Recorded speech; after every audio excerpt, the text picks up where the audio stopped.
Elhamdülillahi Rabbil alemin ve salatu ve selamu ala nebiyyina Muhammed ve ala alihi ve sahbihi ecma'in. Amma ba'd.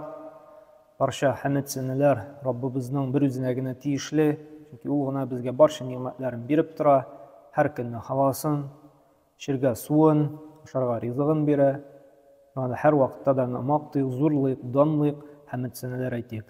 Ham endi bizga shu Qur'onni үйрәтеп калдырган, дөрес итеп укырга, аның белән ничек итеп яшәргә, үз үрнәгендә күрсәтеп калдырган, түребездән чыккан салават шәрифләр сөйгеле Пәйгамбер саллаллаху алейхи ва саллям әһле бәйтенә барып йөрсен, һәм без тәфсир дәресләрен дәвам итәбез. Бүгенге дәрестә Курайш сүрәсенең тәфсирен алырбыз инде. Кайбер галимнәр әйттеләр, Фил сүрәсенең дәвамы Курайш сүрәсе дип тә. Кайберләр әйтте, ул бер сүрә дип тә. Әмма инде дөресрәк фикер буенча һичшиксез ул аерым сүрә. Әмма ул сүрәнең мәгънәсен аңлар өчен безгә Фил сүрәсенең тәфсирен белергә кирәк. Без шуңа да инде башта менә Фил сүрәсенең тәфсирен сөйләдек, Курайш сүрәсенең тәфсирен аңлар өчен. Һә шушы Мәккәне карап тору Курайш кабиләсе өстендә була бит. Шулай бит, Кәгъбатулланы, шушы Мәккә җирлеген алар карап, күзәтеп, саклап, тәэмин итеп торалар. Андагы хаҗиларга да юмартлык күрсәтеп, ярдәм итеп Курайш кабиләсе өстендә була. Һәм шушы Фил вакыйгасыннан соң Курайшларның, шушы кабиләнең, Мәккә халкының дәрәҗәсе тагын да үсә. Курайш халкы тагын да берләшә. Һәм алар бит инде төп кәсебе сәүдә була, сату алу, тиҗара дип атала. Һәм шушы караваннар белән Шәм җиренә, Йемен җирлекләренә йөри торган булалар. Кышын һәм җәен. Чөнки шушы сәүдә аларның төп кәсебе була, алып сатар. Без беләбез, ул вакытта менә тарихлардан укып, менә 90-нчы елларда безнең җирләрдә дә бит юлда йөргәндә, КамАЗ юлында шулай бит, анда да бит инде рекетирлар, бандитлар бар, КамАЗистларны талыйлар, шулай бит товар ташыганда ниткәндә. Менә монда шулай ук караваннарны шушындый рекетирлар, шушындый бандитлар булган. Мәсәлән, анда бит инде 2000 чакрым, 1000 чакрым, 1000 чакрым барасың. Шәмгә булсынмы, Йеменгә булсынмы, башка җирлектәме. Һәм шушы караваннарны талый торган булганнар, алар шуңа күрә сакчылар белән йөри торган булганнар. Әмма шушы вакыйгадан соң Фил гаскәре ничек Аллаһы Тәгалә шушы изге җирне, шушы Курайшны, шушы сугыштан саклап калды. Мәккәгә барып та җитмәделәр. Аллаһы Тәгалә вак кына ташлар җибәреп, кышлар аша инде тармар иткәй Курайш кабиләсенең тагын да хөрмәте үсте, тагын да буларда курка башладылар. Һәм аларның караванына беркем дә һөҗүм ясамый башлады.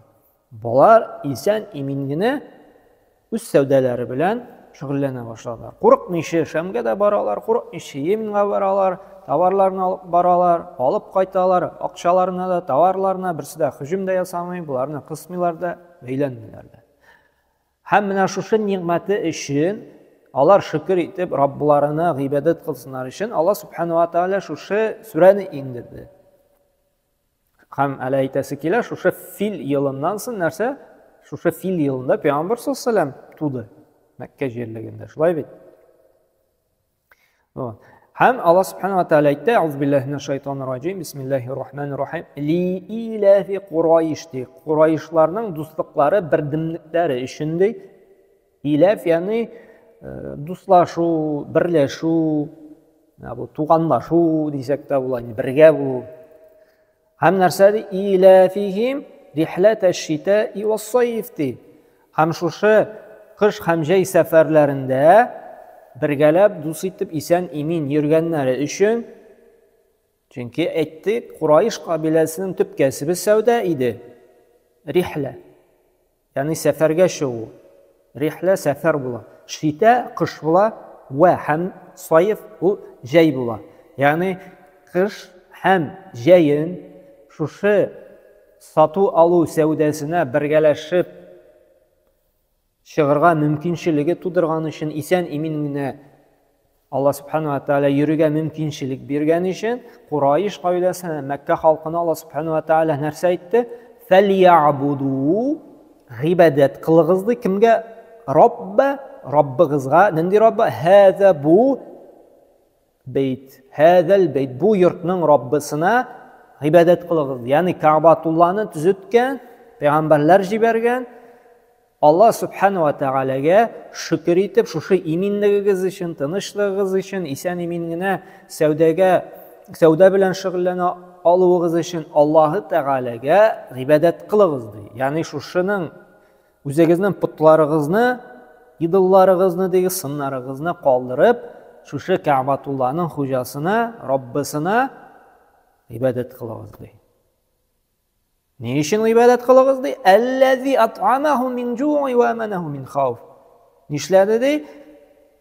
Sizni açlıktan tuqlandırgan için, rizq bildirgen için, hem şuşu qurqudansın iminlik jibergen için. Yani çünkü şuşu vaqtlar bitin sevda bilen şug'ullana, açlık bula bitindi. Çünkü karavanların talıylar, hücum yasıylar, şulay bit. Asker kile qurqu basa, шығып qaşalar, ilerin taşlap. Bir qurqыныш bit, şulay bit. Asker kile desem, granitsalarga, şuşu ilge, şuşu nige, kışı bitinde qurqu basa, tınışlık, ama bir нәрсе de kerakmi, işte kerakmi, Porsche Cayenne'da kerakmi, şulay bit, katajlarda kerakmi, isengine qalası kile. İminlik kerek. Hem indi ezrekkine özün saklar için aşırıga rizq kerek. Şulay bit. İminlik kerek, rizq kerek. İki tüp eybir. Baxtlı bulur için. Şulay bit. Tınışlık, iminlik hem aşırıga rizq.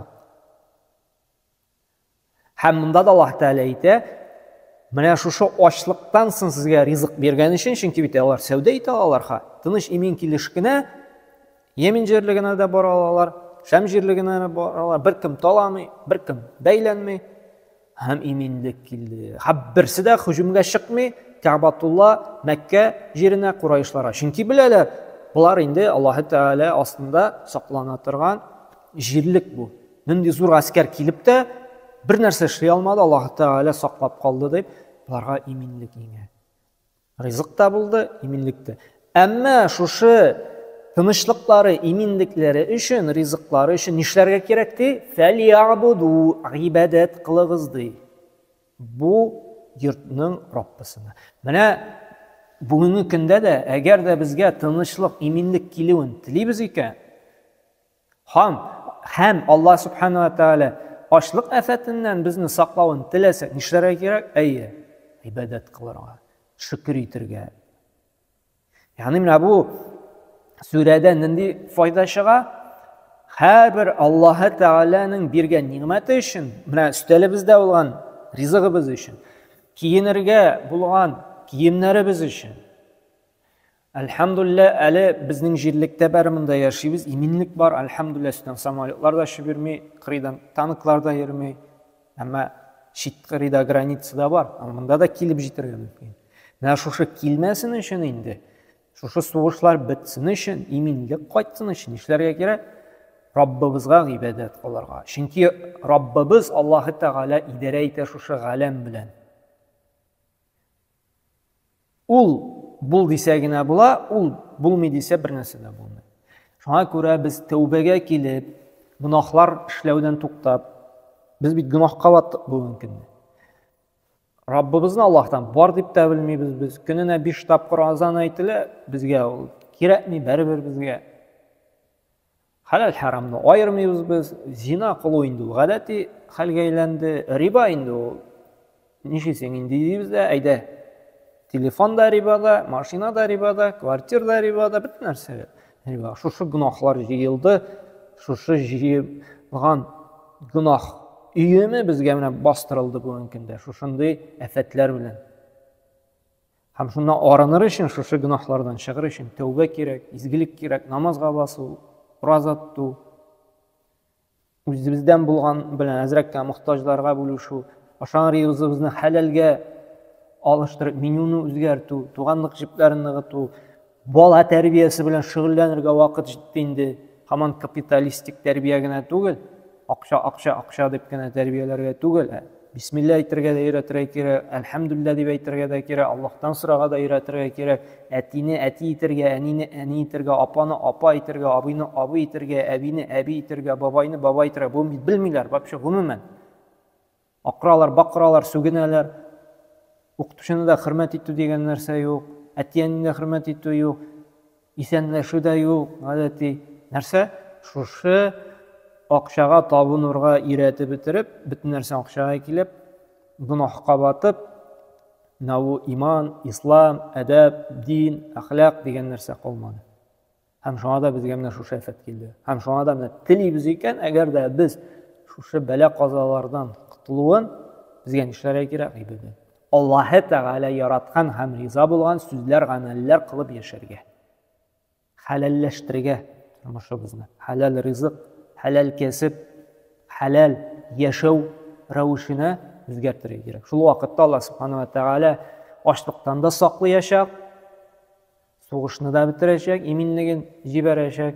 Әгәр дә инде гынаһка чумганнан чума барабыз икән, тәүбәгә килергә ашыкмыйбыз икән, Аллаһ Тәгаләне танып берләп аңа сәҗдә кылырга ниятләмәсәк, без әле кытыла алмыйбыз бу афәтләрдән. Шуңа күрә һәр барчабыздан да Аллаһ Субханаһу ва Тәгалә менә шушы сүрәдән файда алып, тәүбәгә килеп, Аллаһ Тәгаләгә шөкр итеп, гыйбадәт кылып яшәргә насыйп итсен иде. Һәм әле менә монда тагын зур файда, менә бу шөкр итү әле ул тел белән генә түгел икән, Аллаһ Тәгалә әйтә, гыйбадәт кылыргыз ди. Гыйбадәт ул нәрсә иң төбе? Намаз уку, Рамазан аенда ураза тоту, мөмкинчелегем була икән инде хаҗ кылу, шулай ук зәкәт бирү, туганлык җепләрен уту, файдалы гыйлем алу, хәләлне харамнан айыру, гынаһлардан тыелу, бөтенесе менә шушы гыйбадәтнең инде төрләре була.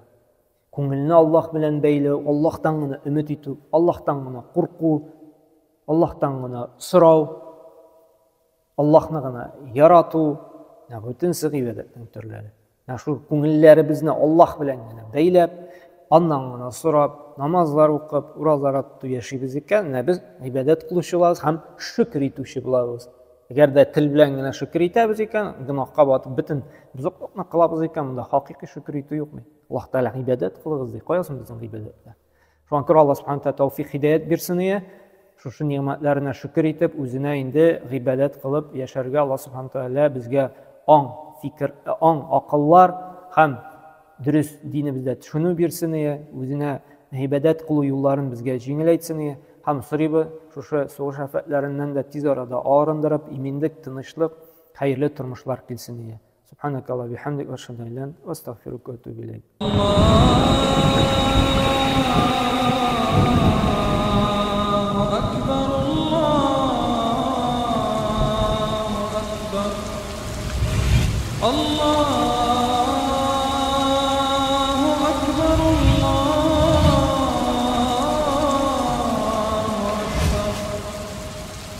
أشهد أن لا إله إلا الله أشهد أن لا إله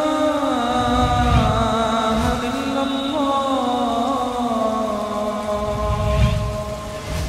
أشهد أن محمدًا رسول